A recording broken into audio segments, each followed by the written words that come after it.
Սիրելիներ, բարև բոլորիդ, իրականում, ինչպես կտեսնեք, այստեղ պատրաստել եմ կաղամբից թթու, որը արդեն այս տարվա մեջ 4 անգամ դիտնեմ, շատ համեղ, շատ յուրահատուկ կստացվի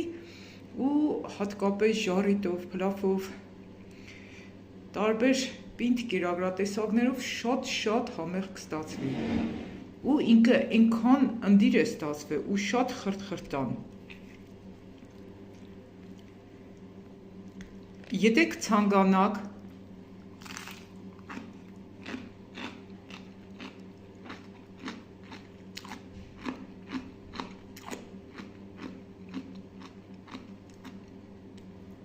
պարզապես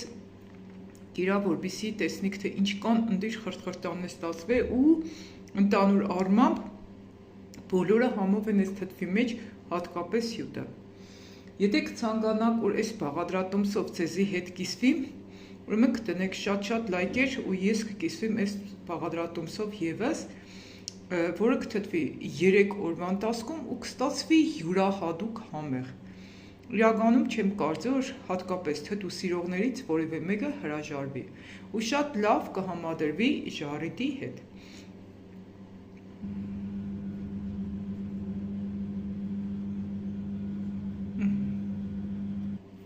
Ահա, սիրելիներ, և ժառիտն է շատ ընդիր ստացվել, իմ երեխեքս միակ բանը, որ ոչ մեկը չեն հրաժարվի, կարտոֆիլով ժառիտն է։ Ավելի լավ է դուք անձամբ տուն այնեք կարտոֆիլով ժառիտ, քան երեխեքը կերակրվին խանութի չիպսերով, իսկ ամենաառողջարարը իհարկե խաշած կարտոֆիլն է կամ տապակած կարտոֆիլը։ Սիրելիներ, սկանը ինչ որ ցանկացա, այսօր ձեզ հետ կիսվել, պարզապես դրեք լայքեր, գրեք մեկնությունների մեջ ուշ կցանկանաք, որպեսզի կիսվիմ թթվի պատրաստման բաղադրատոմսով, որովհետև կուզենամ ձեզի հետ կիսվիմ այն տեսանյութերով, որոնք որ իրականում ձեզի կհետաքրքրեն կամ կարող են ձեզի մեծապես օգուտ բերել։ Սկանը կսպասեմ ձեր արձագանքին, որպեսզի այսուհետ տեղադրեմ այն տեսանյութերը, որոնք որ իրականում ձեզի շատ կհետաքրքրեն։ Լավ մնացեք, առողջ եղեք ու հետևեք և ձեր հոգևոր և թե ֆիզիկական առողջությանը։